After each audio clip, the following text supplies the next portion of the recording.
யாராவது பார்த்து கை சூண்டுறாருன்னா கொஞ்சம் கவனமா இருக்கும். ஏன்னா சூண்டு வருமா நல்லா படிச்சு வருவேன். நான் ஏற்கனவே சொன்னேன், சூண்டு வருமா படிச்சிருக்கிறாரு, அஸ்ட்ராலஜி படிச்சிருக்கிறாரு, யோகா படிச்சிருக்கிறாரு. இதுக்கு மேல எதெல்லாம் உண்டோ அதெல்லாம் அவருக்கு தெரிஞ்சவரு, நல்லா படிச்சவரு. எங்களுடைய அருமை பாபு சுரேஷ்குமார் அவர்கள் சில அற்புதமான கருத்துக்களை உங்களுக்கு முன்னாடி எடுத்து சார். நாங்கள் இப்போதைக்கு பேசல, ஏன்னா நேரம் போயிட்டே இருக்கு. கடைசி தீர்ப்பு வரும்போது ஒன்றே சொல்றேன். வாங்க. வசுதேவ சுதம் தேவம் கம்சசாணோரமர்தனம் தேவகி பரமானந்தம் கிருஷ்ணம் வந்தே ஜெகத்குரும்.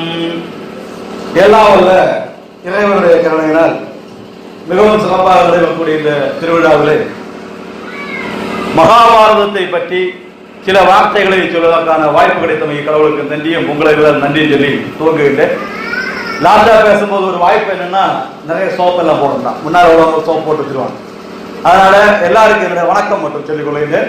முதல்ல அண்ணன் வந்தாங்க, இங்க வந்து அந்த இருப்பாரு நம்ம அண்ணன். உள்ளே இந்த நிகழ்ச்சி லேட்டா தொடங்கிறதுக்கு ஒரு முக்கியமான காரணம் அவர் தான். அவரு கடவுளே நான் போன் பண்ணேன், அவர் எடுக்க ஒரு தடவை எடுத்தாரு. பக்கத்துல வந்துட்டேன், 1 மணிக்கு ஆச்சு, பக்கத்துல வந்துட்டேன் சொல்லி கடைசியில் வீட்டுக்கு அடிச்சா அக்காவுக்கு.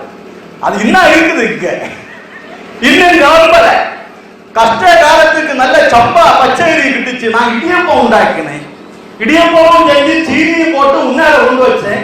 செவஞ்சு வாக்குன்னு இருக்கா என்ன ஏன்னு கேட்டேன். கொப்ப நான் இது தட்டெடுத்துருவாங்க, இப்படி வெட்டி தட்டா இருக்குது. கொப்ப நான் தட்டெடுத்துருவாங்க. எப்ப நான் திரும்புவேன், எப்ப வட்டி வந்ததுக்கு போவேன். இடியப்பத்துக்கு தெட்டெடுக்க தெரியாத மனுஷன் இங்க வந்து ராமாயணத்துக்கு சிக்கெடுக்க போறாங்க. என்னை பேச்சாளரே, எதனை ஏற்றாளர்களே, எப்ப மாதிரி ஏற்றலாம் சாபம். அந்த நல்ல மனுஷனை போட்டு சாபம் நாட்டை எச்சியாக போல இருக்கு. நீதிபதிகளே, இங்க இருந்து பேசாது. இங்க இருக்கிற பெண்கள் எல்லாம் சீதாதேவி பரம்பரை. உடனே அங்க இருந்து கடவுளை நாளா காத்து கேட்ட போல் எடுவோம் இல்ல. சீதாதேவி பாவம் காட்டுக்கு போறது பயந்து இருக்காங்க. மகாபாரதம் என்பது நாம் முதலில் சொன்னார். மகாபாரதம் மிகப்பெரியது. உலகத்திலேயே இது மாதிரி ஒரு காப்பியம், இவ்வளவு பெரிய பாடல் என்ற ஒரு காப்பியை எவரும் எழுதவில்லை. அதுல இருக்கக்கூடிய அத்தனை கதாபாத்திரங்களுக்கும் பெயர் இருக்கின்றது. இப்படி ஒரு விஷயம் இந்த உலகத்துல கிடையாது. அப்படிப்பட்ட மிக அற்புதமான மகாபாரதத்தை பற்றிய ஒரு சில வார்த்தைகள். பணத்தின் மீதுதான் பக்தி என்ற பின் வந்த வாதங்கள் ஏனடா, பதைக்கும் நெஞ்சினை அணைக்கும் எல்லாரும் அண்ணன் தம்பிகள் தானடா. பதைக்கும் நெஞ்சை அணைப்பவன் எவனும் அண்ணன் தம்பி. பணத்துக்கல்ல பக்தி. மகாபாரதம் அதை காட்டுகிறது. ராமாயணம் சகோதர பாசத்தை காட்டுகிறது. இங்கே எதிர்ப்பு கருத்துக்கள்லாம் கிடையாது. என்னுடைய மகாபாரதத்தின் பெருமை மட்டும்தான். ராமாயணம் சகோதர பாசத்தை காட்டுகிறது. ஒரு அண்ணன் ராமன், 3 தம்பி பரதன். இங்க ஒரு அண்ணன் தர்மன், 4 தம்பிகள். இந்த 4 தம்பிகளும் அங்க ஒரு பரதன் நாட்டுல இருந்தா, ஒரு லட்சுமணன் காட்டுக்கு போனான். ஆனா இங்க 4 சகோதரர்களும் காட்டுக்கு போகின்றார்கள். அண்ணன் ஒரு வார்த்தையோட கேட்காமல் யோசிக்காமல் சூழாட்டமானா, நீ என்னை பணம் வைத்த, யாப்பல என்ன பணம் வச்ச, நீ என்ன கட்டாத வச்ச, நீ வாங்கி போகல, அப்படி எல்லாம் வந்து சொல்லல சகோதரர்கள். ஆனா என்ன செய்தாலும் அது சரி என்று உட்கார்ந்து இருந்தார்கள். அந்த சகோதர பாசம் தான் இன்றைக்கு நம்முடைய நாட்டுக்கு நாட்டுக்கு தேவையான விஷயம் எதுவோ அது மகாபாரதத்தில் இருக்கின்றது. ராமாயணம் கொஞ்சம் கூட விஷயமா இருக்கும், விசேஷமா இருக்கும்னா அது என்னுடைய தப்பு கிடையாது, பாண்டவர்களுடைய தப்பு கிடையாது. ராமாயணம் நடந்த காலம் கிருதயுகத்துக்கு பக்கத்துல.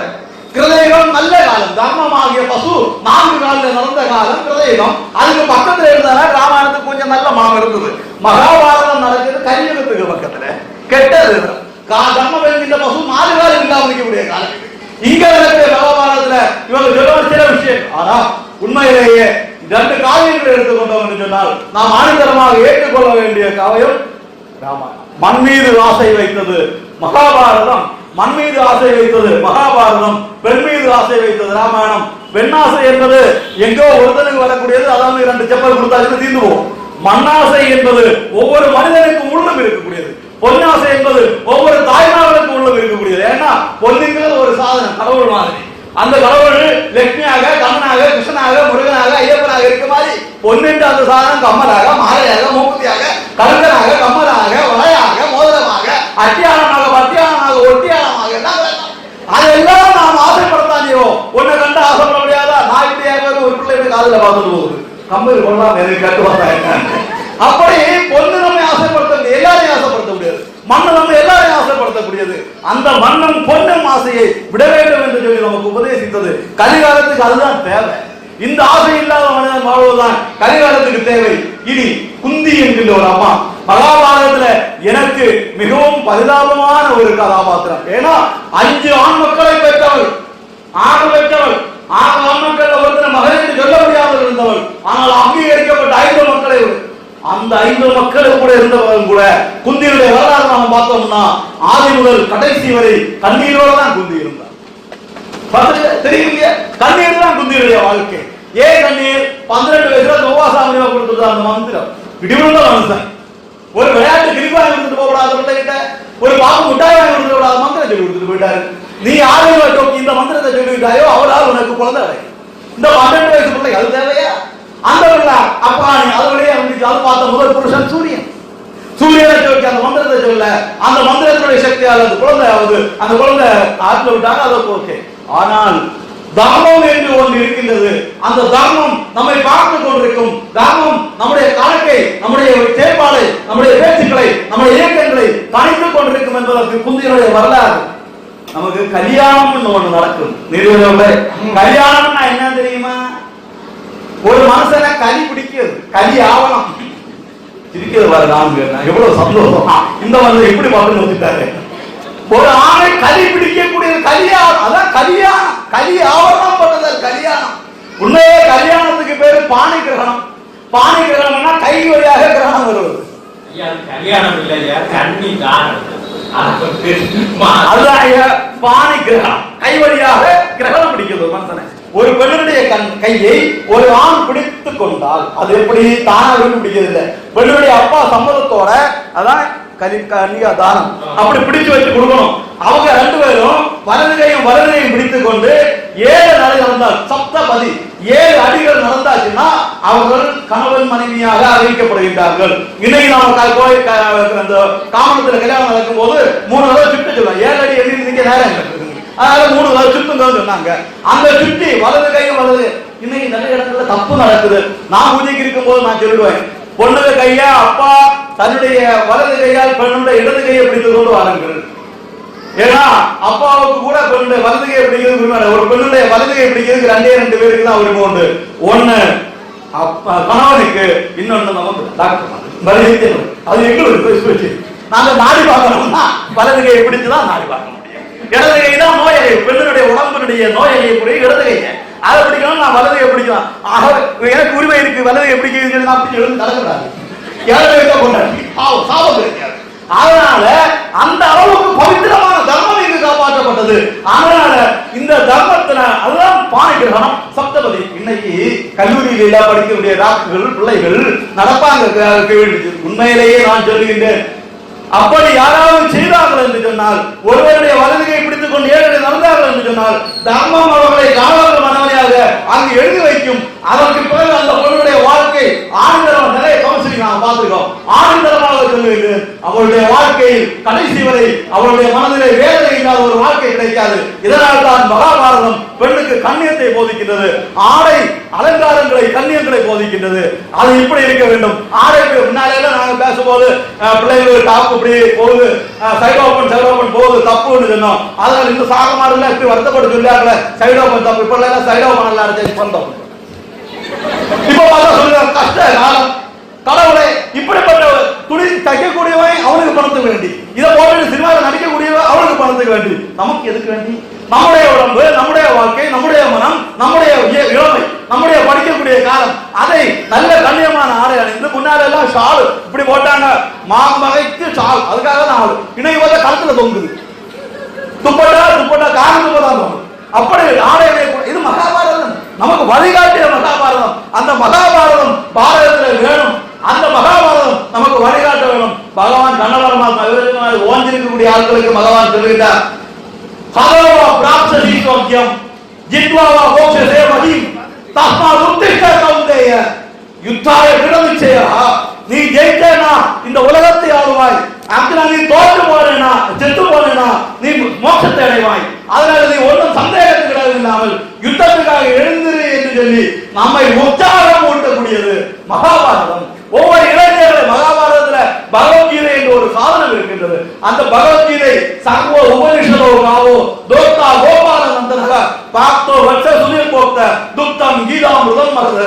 எல்லா வேதங்களும் பசுக்கள் அதனுடைய பால் பகவத்கீதை கறக்கக்கூடியவன் கண்ணவர்மாத்மா. பால் வாங்க போயிருக்கிற பையன் அர்ஜுனன், அன்னைக்கு அர்ஜுனன், இன்னைக்கு நாம எல்லாம் அர்ஜுனர்கள். அந்த நமக்கு அவர் உபதேசித்தது அந்த பகவத்கீதையை நாம வாழ்க்கையில எத்தனை பேர் வீட்டுல பகவத்கீதை இருக்கின்றது? இன்னைக்கு சொல்லுங்க, அடுத்த வருஷம் நீங்க கூப்பிட்டீங்கன்னா கேள்வியை கேட்பேன், அத்தனை கையும் உயரும். கீத படிക്കുന്ന വീട്ടിലെല്ലാം ശ്രീദേവി വന്നു വസിച്ചിടുന്നു. ഗീത പഠിക്കുന്ന വീട്ടില് ശ്രീദേവി വന്ന് വസിപ്പാ. இப்படி சொன்ன ஒரு பிள்ளைகளுக்கு ஓ நீ இருக்கிறதே தின்னில்லை, நீ ஸ்ரீதேவி காலத்துல கொடுப்பாரு. ஸ்ரீதேவி நம்ம வீட்டுல வந்தாச்சுன்னா எல்லா ஐஸ்வர்யம் நம்ம வீட்டுல வரும். ஆகவே ஒவ்வொரு வீட்டுல கீதை இருக்க வேண்டும். கீதை இல்லாத வீடு இருக்க கூடாது. அப்படிப்பட்ட மகத்தான கீதை இருக்கக்கூடியது இந்த மகாபாரதத்தில். ராமாயணம் சகோதரர்கள் ராமாயணத்தினுடைய மிக முக்கியமான மிக சிறப்பான பகுதி எது என்று கேட்டால், சுமித்திரை தன்னுடைய மகனாகிய சத்ருகனுக்கு உபதேசிக்கின்றார், லட்சுமணனுக்கு உபதேசிக்கின்றார். லட்சுமணன் போய் கேட்கின்ற, அம்மா அண்ணன் காட்டுக்கு போகின்றான், நானும் போகின்றேன், நான் போகட்டுமா அம்மா? இன்னைக்கு அம்மானா என்ன சொல்றீங்க? அக்காலுக்கு மோன் காட்டுக்கு போவேன், உங்க மோன் கூட போடாது கேட்டா என்ன சொல்லி பிடிச்சி வந்து மத்தாயிரங்களோட கூட்டி வச்சு கட்டி காட்டுக்கு காட்டுக்கு அப்படிதானே சொல்லுவோம். சத்ருகனுடைய அம்மா லட்சுமணனுடைய அம்மா சுமித்திரை என்ன சொன்னாங்க தெரியுமா? மகனே தசரதனை நீ ராமன் தசரதம் வித்தி, ராமனை தசரதனாகவும் வித்தி மாம் ஜனகாத்மஜகா, நானாக நீ சீதாதேவியையும் அயோத்தியா வித்தி காடு அயோத்தியாக நினைத்து கொண்டு வாழ்ந்து விட்டுவா மகனே. அதாவது காட்டுக்கு போ மகனே, ராமனை இவனுடைய அப்பாவாகவும் சீதையை அம்மாவாகவும் காட்டை அயோத்தியாக நினைத்து வாழ்ந்து வா மகனே என்று சொன்ன ராமாயணத்தினுடைய மிக அற்புதமான பாகம் இது. மகாபாரதத்தில் அற்புதம், அங்க ஒரே ஒரு மகனுக்கு ஒரே ஒரு அம்மா. மகாபாரதத்தில் இதே மாதிரி அற்புதமானது என்ன, பாண்டவர்கள் காட்டுல வனவாசம் இருக்கின்றார்கள். இவர்களுடைய காட்டுல வரக்கூடிய கஷ்டங்களை பார்ப்பதற்காக கௌரவர்கள் எல்லாரும் அப்படியே அடைஞ்சு வருகின்றார்கள். அவர்கள் வரக்கூடிய வழியில யட்சர்களுடைய தோட்டத்துல போய் பழத்தை பார்த்துட்டாங்க, பிடிச்சு அடிச்சு கட்டி போட்டுட்டாங்க. ஒரே ஒருத்த மட்டும் ஓடி தப்பி பாண்டவர்கள் வருங்க. இங்க வந்து இப்படி சொல்லலாம், பீமனுக்கு பயங்கர சந்தோஷம். ஆஹா சந்தோஷம், எவ்வளவு சந்தோஷம், ஆனந்தமாக சொல்ல போது தங்கச்சியோட நெல்லு போய் அவங்களை காப்பாற்றி வா என்று சொல்லுகின்றார். ஆனா அது என்னடா இல்லை, நம்ம காட்டணும் எல்லாம் சரிதான். இப்போ அந்த யக்ஷர்கள் தாக்கி இருப்பது குருஷேத்திர சந்திரகோள வம்சத்தை.